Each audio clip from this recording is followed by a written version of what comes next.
Hey guys, welcome back to another episode of JavaLavaCraft. It is episode 11, and first off, I have to apologize for the delay in the videos coming out in the last 2 weeks. Well, we had a bit of technical difficulty with our world and my computer. We are working on it though, and basically what happened was everything you see behind me, which it should all look brand new to you, it got deleted. I spent about 2 days almost, my 2 days off of work, and I built up all of this stuff, or at least the version 1 of it, and for whatever reason, my world got corrupted, and I think it had something to do with all the lag being caused by the villagers, and I got kicked once, so that is just a recipe for disaster. So, anyways, we don't get discouraged too easily here in JavaLavaCraft, so we rebuilt all of it, and let me show you guys what I've been working on. So, behind me you can actually see some pumpkins being shot out into a water stream. We talked about moving this pumpkin farm, I believe. I think I told you guys about that. This is now closer to our base. So, just so you know, we do know how to handle villagers properly. I'm not necessarily sure that what we were doing with our villagers prior to this was, proper or not. It's Minecraft. As long as you get the answer you're looking for, any solution is the right solution, I guess. But it did crash my world, so maybe not the best. But anyways, let's get into all of the stuff I have been working on off camera over the last like week and a half. So, behind me here, you can see our automatic pumpkin farm. We eventually want to build up a second module for a melon farm, but let me just show you guys what this is all about. So first off, this is just the condensed water stream that leads into storage, and eventually we're going to be able to put this storage system somewhere that it makes a little bit more sense, but we are collecting pumpkins right now. As you can see, we have almost a full double chest there and a full double chest there, and that is definitely not all we've collected. I've done a bunch of trading, and we'll get into that in a minute, but I still have these 3 completely full double chests of pumpkins. Wild. But what are we going to do with all those pumpkins? Well, we do have a plan, and I'm going to get to that in just a bit. Anyways, finishing up this farm, you can see that we have made some adjustments. So beforehand, we had, 9 modules? So now each of the 4 layers is a 4 module layer. So we got 1, 2, 3, 4, 5, 6, 7, 8, 9, 10, 11, 12, 13, 14, 15, 16. That's right, we have 16 automatic pumpkin farms, and we still only have 4 minecarts for pickup. And honestly, I really haven't had too many issues with pumpkins despawning or anything like that. I would love to say that this farm is lossless, but I have noticed a couple pumpkins here and there. For whatever reason, they pop out somehow and land over there. I've only seen it about 4 times now after a few hours of testing. There you can see that pumpkin just got picked up by the minecart. And basically all of these minecarts here get stopped at these minecart unloader / dropper systems, and they all get shot into this water stream. It might seem like overkill, but in early game it's very helpful because it's a lot cheaper than, say, 20 or 30 hoppers just to accomplish the same thing. That's a lot of iron that we can't spare, so 4 hoppers is a lot better. Anyways, it seems to be working, and after a few hours of testing, this farm produces 1,600 pumpkins an hour. That's right, 1,600 pumpkins an hour. Pretty ridiculous, and we could keep stacking this thing. There's really no limit. Other than lag, but honestly, this little design that I've come up with is fairly lag friendly. Yeah, it's pretty cool. It's pretty cool. So I didn't look up a tutorial for this or anything. I just kind of came up with it on my own. Pretty proud. probably the most efficient farm I've ever come up with on my own. As I said that in the previous episodes, that the initial module of the farm is definitely not my design, but it still works. It's still pretty cool. Still pretty proud of it. And yeah, super fun. You guys should build one of these. They're really cool. Anyways, you might have heard them already. We do have some more villagers over in this area, but don't worry, they are not running rampant all over the place. So here, this is not my design. This is a really cool design. It's a combination design of several different ideas, and Impulse SV actually set this up, and it is super, super cool, so I just kind of copied his design. The only thing is the original design is a there's one little thing that kind of prevents um, this farm from working, and I'll get into that in just a second. So the way this farm works is this villager right here is going to go around. He's a farmer villager. He's going to collect all these carrots, and once he's got a bunch of carrots in his inventory, he is going to want to come over here and share his carrots with these two guys who are staring at each other very closely. That's kind of weird. Anyways, he's going to throw a bunch of carrots at these guys, and these trap doors right here, oops, these trapdoors right over there are actually going to prevent him from being able to sleep. So he's always going to try and sleep on one of these beds. It's not going to work. And then these two villagers are actually going to be able to sleep on two of these beds here. And that leaves one empty bed where they will decide that they have a bed to fill. So they're going to breed, and a little baby villager is going to pop out. And then the baby villager comes all the way down here and is stuck in this water stream right over here. Now, I kind of mixed designs myself here, and I didn't completely rip it off, I promise, but basically, Logical Geek Boy, super cool channel, put a link in the description down below. He came up with a much more efficient basically trading hall, and it's a really, really cool video. However, I didn't quite need all of it, so I just kind of borrowed the idea of the villager collection and, minecart transportation part. Oh, there we go. Cool. So this right here is a water stream that pulls the baby villagers into this area right here. And as you can see, they can't go back this way, and they don't go up and over. So it just basically separates the babies from the adults, because when you are working with villagers, it's a lot easier to just work with the adults. So once these little villagers grow up, they'll actually go right up this water stream and then pop down into this pool of villagers. And what do we do with those guys from there? We actually take them right here, and then we just hit this button. A minecart comes out, grabs one of those villagers here, and then pops down right there. I probably should have made this out of glass so you guys could see it, but if you want a block-by-block tutorial, or just a really, really well explained way to do this, I will put a link to the video that I found. Again, Logical Geek Boy's channel. So, super, super cool. And then he has a much more fancy redstone villager delivery system, and that's really the main part of the build. But we didn't really need all that, at least not for now, for what we are doing. But what are we going to do? Why did we build this massive pumpkin farm and this villager breeder and this villager collection? Why did we do all this? I'm going to go to sleep, and I'll tell you in the morning. Good night. And good morning. Alright, so we are going to kind of explain the process and what we are doing with these villagers. You can see right here, this little square I have marked off. Sorry about the noisy villagers again. This is where we're going to put a oops, not a slab. This is where we're going to put the workstation that we want the villager's profession to change to.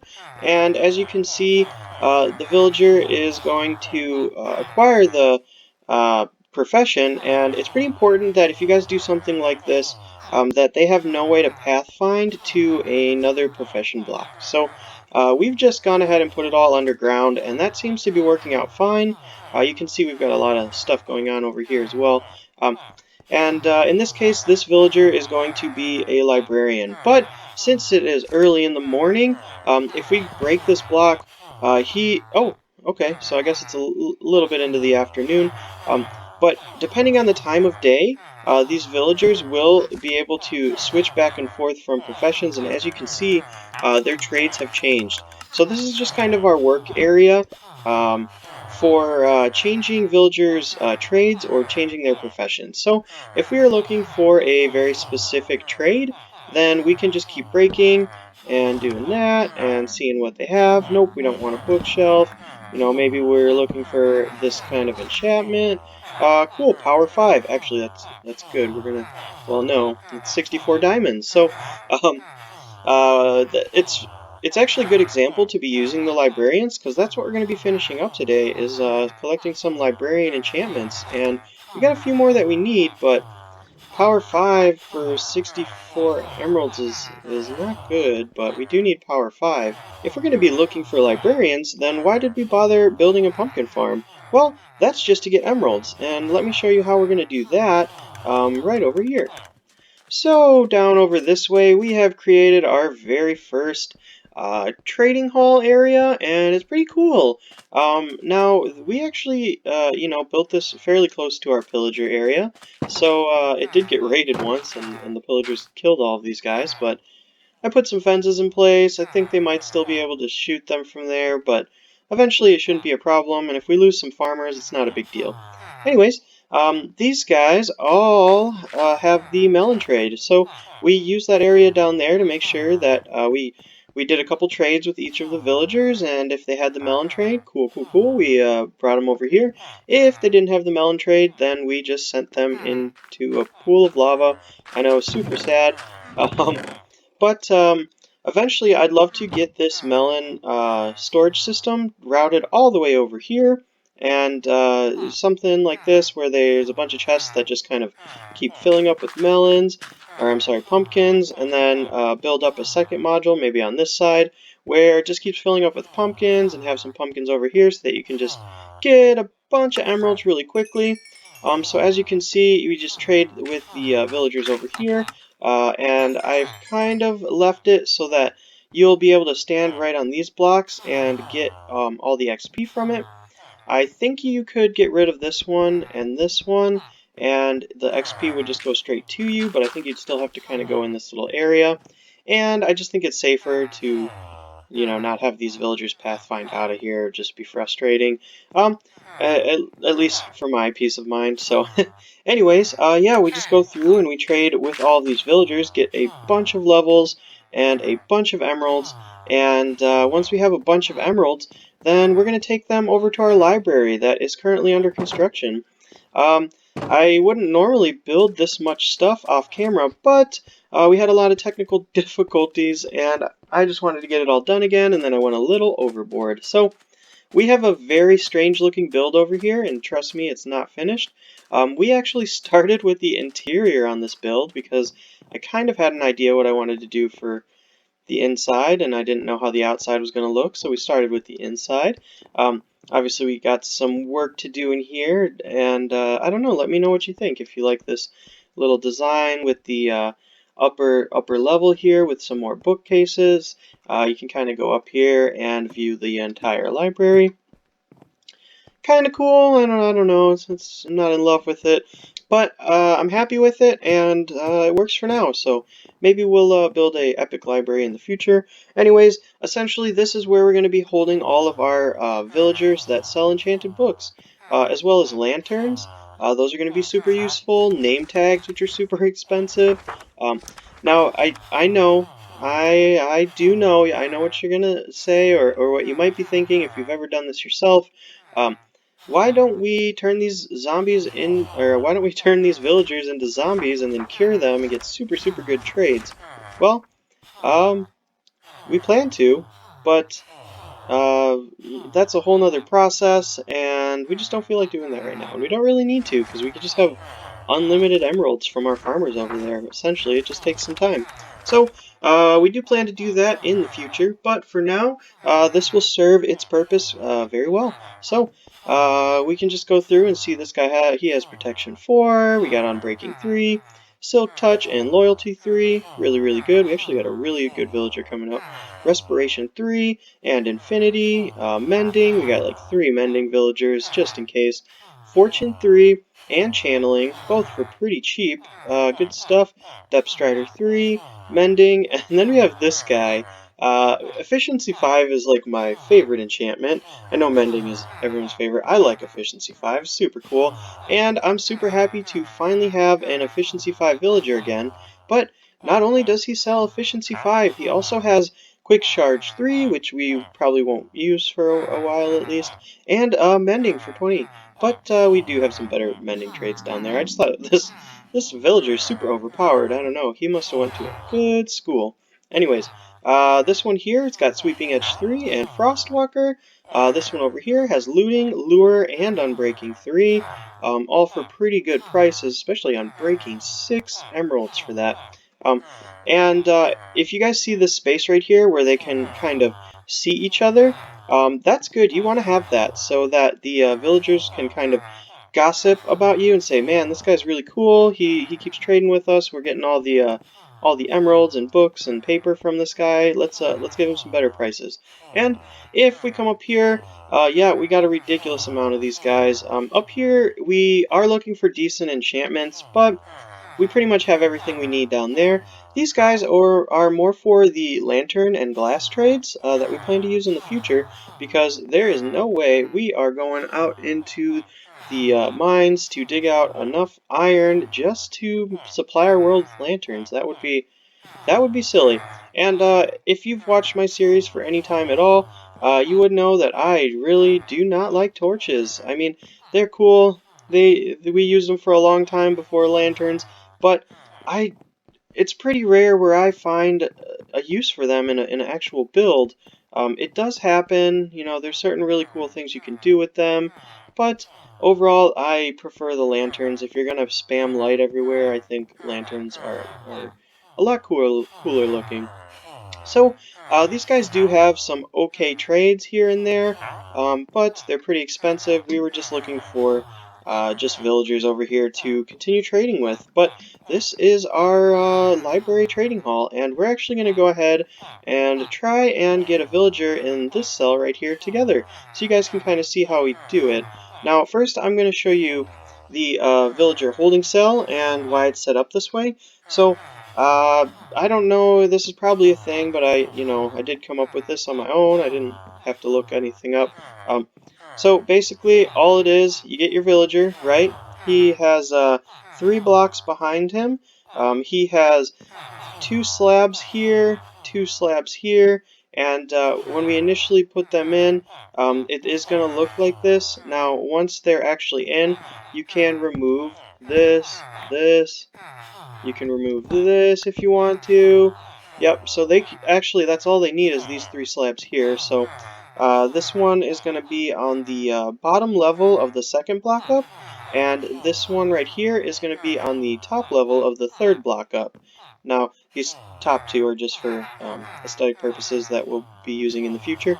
But that's all they need to kind of get in here. They don't need beds, they don't need nothing. So you want to make sure that when you cart the villagers over here, they don't have to fall too far. They're going to fall right in here. They're going to sit here in that minecart. Now, if you go to break this minecart and you don't put this slab above their head before you do so, they are going to escape. They're going to run away, and it's not going to be fun to try and catch them. And you might have just spent like an hour looking for that mending book for 10 emeralds.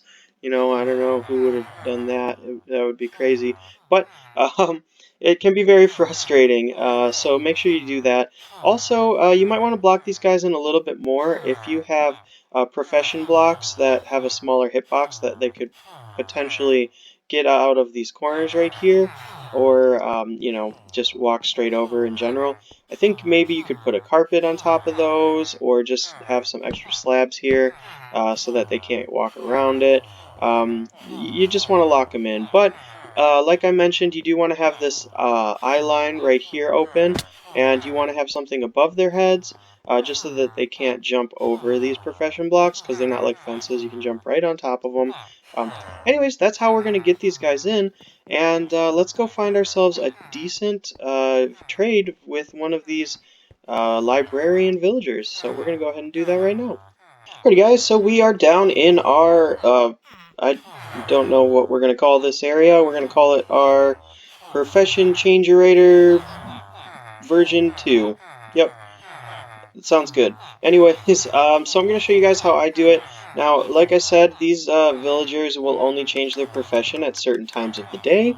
Now, you can spend a bunch of time looking that up and maybe putting a clock on the wall so that you're doing it at the most efficient time of the day, but you are going to figure it out really, really quickly on your own, so I'll show you how. So if we put this down, the villager takes a profession, right? Gets fire aspect 2, okay, whatever. And if we go ahead and break this block, you can see that his profession is gone, and we can just put another one down, and cool, we got another one, so we can just keep cycling through. Now, the way you're going to know if this guy it's not the right time of day to do this, well, he's just going to keep his profession when you break that block. But don't worry, as long as you don't trade with him, you can just walk away, do something else, come back in a few minutes, and he should no longer have the profession. He should look just like this, or, you know, in a different outfit. We have the desert biome villagers right here, a mix of those and the normal villagers, so pretty cool, I think. But that's how you'll know, and the best way I've found is if you're going to do like lecterns like I am, and you're looking for that perfect book trade, then it just makes sense to have the lecterns in your offhand and have an axe in your right hand, and you can just boop. See, looting 3 for 29, that's actually pretty good, but we already have a bunch of looting 3s over there, so we don't need it. And then break it and replace it, and look again, power 5 for 17. There we go, that's what we're going to go with. So, of course I didn't grab any books. We're going to go grab a couple books and trade for this guy, lock his trade in, and then we should be able to transport him over to the library. And quick note: if you are looking for these villager trades, and I'm sorry, these book trades from the librarians, and you already have a couple sorted, and you run out of books to lock the trades in, you can come over here and or to wherever you are, buy a bookshelf or two, and just break those down, and you'll have plenty of books. So you get 3 books from every single bookshelf, and I believe you might even be able to get more books if you have a fortune axe or something. I don't think so, but you might. Worth a try, I guess. I didn't try. Anyways, yeah. Oh, it's fortune 3, so no, it doesn't work. I lied. Ignore that. Anyways, we're gonna head back over and lock in this trade. So, um, even if you break the block right here, as long as you trade for anything, literally just one trade, you can break this block, and he's going to keep his profession and always have that trade.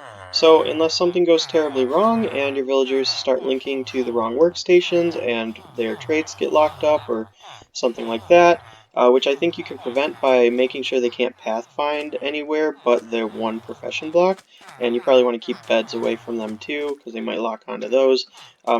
Just some notes from someone who has dealt with villagers quite a bit, not the specific game mechanics. So, really, really cool. We're going to send this guy over to his cell.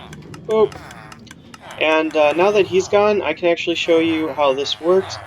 So this right here is just a powered rail that's always powered, running into a second power rail that's always powered here. So you can see it goes up this way, and there's a second one that goes up this way. And why would we do that? Well, if we press this button here, it is going to take one of those mine carts and grab the villagers and pop them right down here for us. So super, super cool. I had no idea this was a thing, and this is the one part of the design I did take from Logical Geek Boy, so thanks for that. Anyways, we can just throw down another profession block and get Silk Touch for 19. We are having some good luck today, and you know what? Why not? Why not? We don't need it, but we don't really need any specific enchantments at this point, or at least we have a few more spots to spare, and we'll come back eventually and probably redo all of these villagers or just build up an entirely new thing in a different area where we will be curing our zombies and getting super good trades. But anyways, we're going to head over to this area and see um, how this works right here. So you can see this guy is now in the cell. He doesn't have the block above his head yet, but he's pretty secure. Now we could just keep him in the minecart, I guess, but it's still early game and we need our minecarts. We don't have a lot of iron. We just need to grab a slab and oh no, this right there. We were using smooth stone for this design, and put it right over his head. And once we do that, we should be able to break this minecart. So as you can see now, these right here are going to be set up like this before we break the minecart. So I was kind of running into some problems when we didn't have these slabs here, because when villagers pop out of the minecart, I think they pop out to the right, and he kept ending up here. So I put these slabs down, and once I did that, he kept popping out over on the other side. So I ended up blocking that area over there too. Now all you need right there is just like a block that he can't spawn on, and you can see there's some in both corners. So if we go ahead and just kind of get this block here, yep, look at that. So we got our minecart back, and he is safely in there. And now that he is safely in there, we can go ahead and break these. The reason that I like to break these is because of these slabs here and him being behind a block. If you want to use this as an XP farm as well, you might have to kind of go up here and trade with him, and then you can get the XP from there. Or you can go down the line if you're doing like the farmers over there, and trade with all of them, and then just kind of run like this and collect all the XP, and it's kind of fun and it's pretty cool. So that's how you get these villagers into these trading cells, and there's a lot of benefits to having a bunch of really, really good enchanted books, and that may seem obvious, but I want to show you guys what I have done with all of these enchanted books.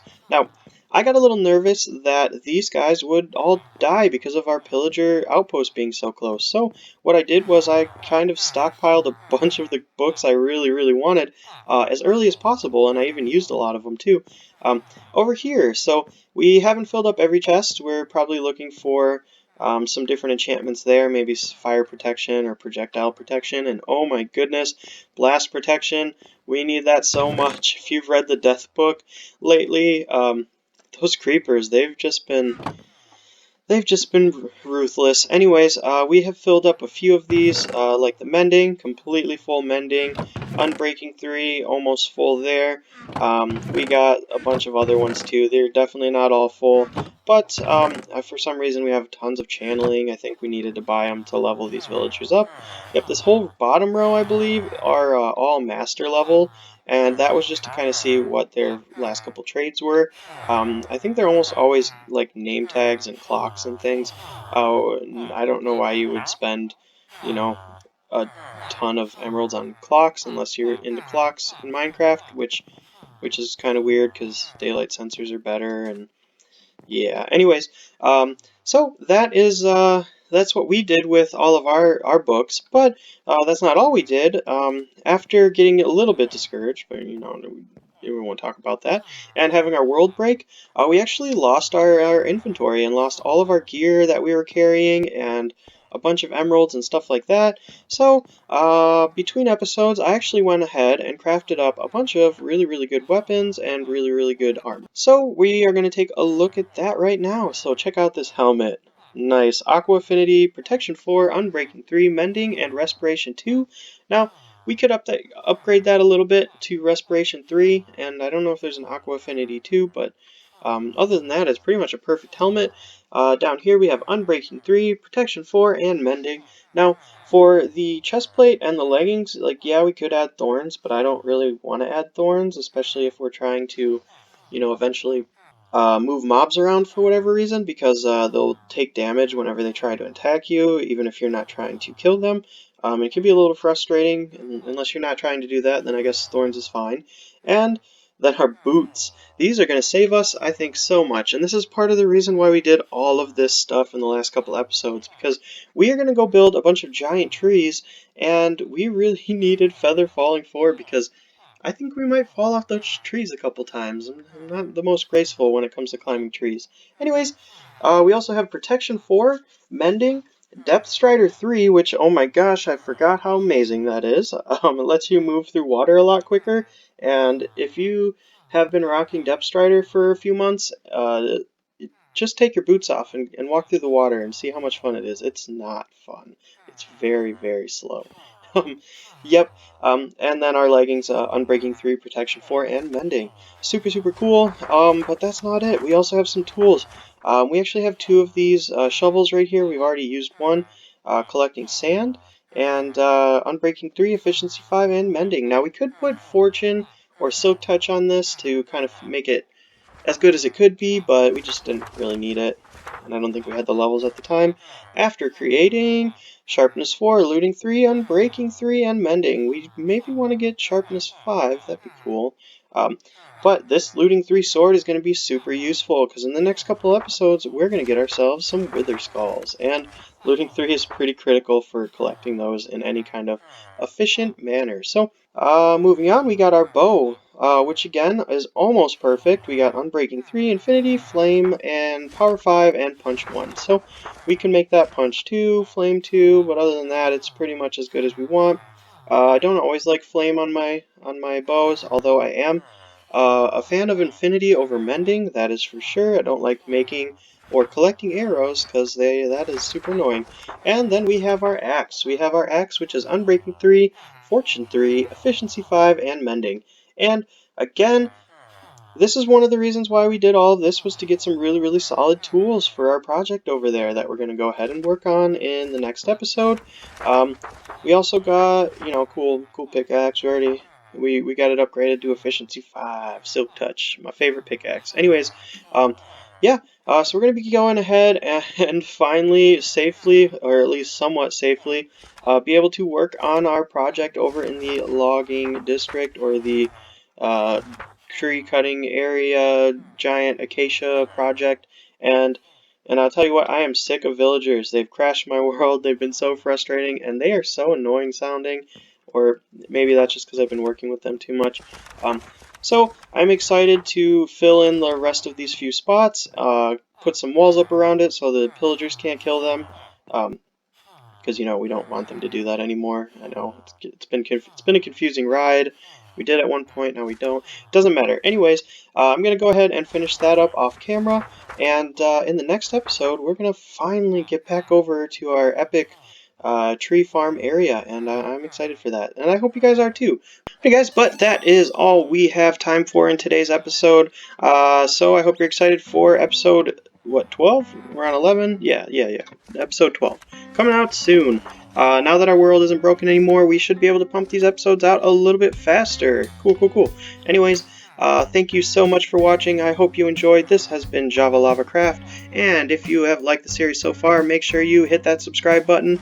And if you liked this video in particular, I hope you did, make sure you hit that like button, because we got a lot of fun stuff coming up, and I hope you guys don't miss out on it. And as always, roll the credits. Hey guys, thanks for watching. I hope you enjoyed today's episode. If you are new here, well, you've made it this far, so why not just hit that subscribe button, because obviously you'd like to see even more, and that will be coming out very soon. Second of all, if you're new here, this is the part of the video where you get a chance to pause the screen and read some of the books that we are making along the road in our journey. In book 1, we have all of the different deaths that unfortunately happen every once in a while. And in the second book, we have a beginner's guide to JavaLavaCraft, and I'll let you guys read what that one's all about.